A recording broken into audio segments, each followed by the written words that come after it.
velice úplatný herec královský Joachim Hrnkytl.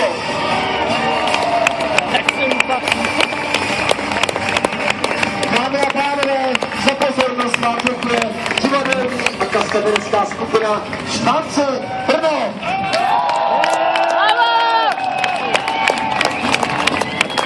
Dámy a pánové, děkujeme vám za pozornost, že jste opravdu skutku skvělé publikum.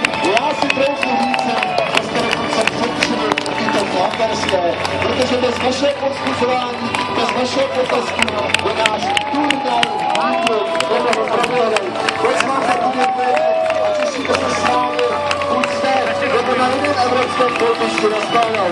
Děkujeme drahokráte. A nyní páni rytíři, Petrověte prosím našeho milostného krále Jana Lucemburského skočí zpět na hrad. A my klube prostý plebejský měšťanský třikrát vyvat našemu králi. Vyvat!